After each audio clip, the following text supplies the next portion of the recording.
I expected Dredge to be a chill little fishing game, and somehow it turned into one of the creepiest, most addictive experiences I've had in a long time. One minute, you're casually catching fish, and the next, you're panicking because it's nighttime, your sanity is dropping, and something gigantic is following your boat. Dredge somehow mixes relaxing gameplay with low-key horror in a way that shouldn't work, but absolutely does. So here are the 5 things I loved about Dredge and why it completely hooked me. The first thing Dredge absolutely nails is atmosphere. During the day, it feels peaceful. You're sailing around, catching fish, exploring islands, upgrading your boat. It almost feels cozy. But then, nighttime hits. The fog rolls in, visibility drops, weird sounds start happening, and suddenly the ocean feels hostile. The game doesn't need jump scares every 5 seconds, it creates tension just by making you feel vulnerable. There's this constant feeling that something is wrong, but you're never totally sure what. And that uncertainty makes the game way creepier than loud horror games that throw monsters at you non-stop. I did not expect to care this much about the fishing. In real life, I can't stand fishing, it's so boring. But Dredge somehow turns fishing into this perfect loop of relaxing and rewarding gameplay. You catch different species, manage your cargo space like a puzzle, sell fish for money, and slowly upgrade your gear. And every upgrade feels meaningful. Getting a faster engine, a better rod, or more storage space makes you want to go right back out into the ocean. It scratches that same itch as games where you're constantly improving your setup little by little.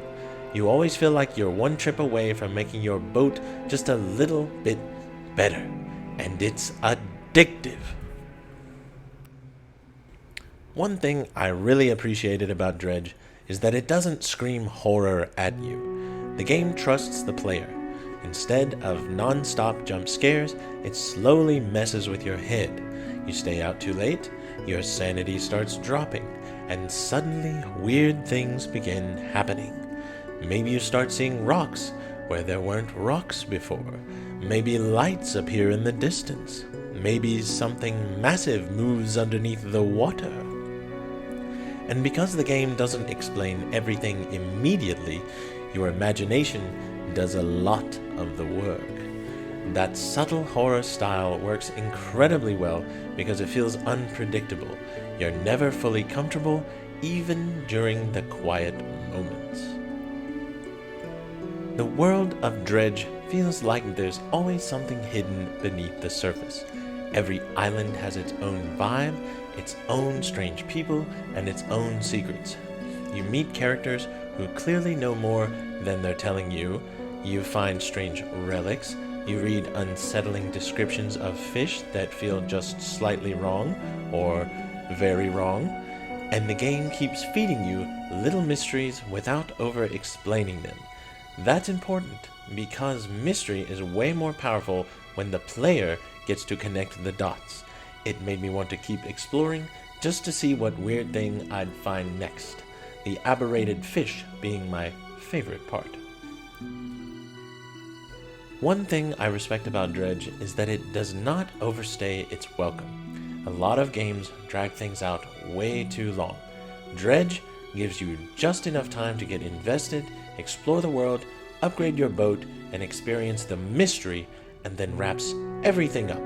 It feels complete. You finish the game feeling satisfied instead of exhausted. And honestly, that's quite rare. It's the kind of game that leaves you thinking about it after you're done. And really, I would love a sequel. Dredge is one of those games that sounds strange on paper. It's very hard to get your friends to play this game.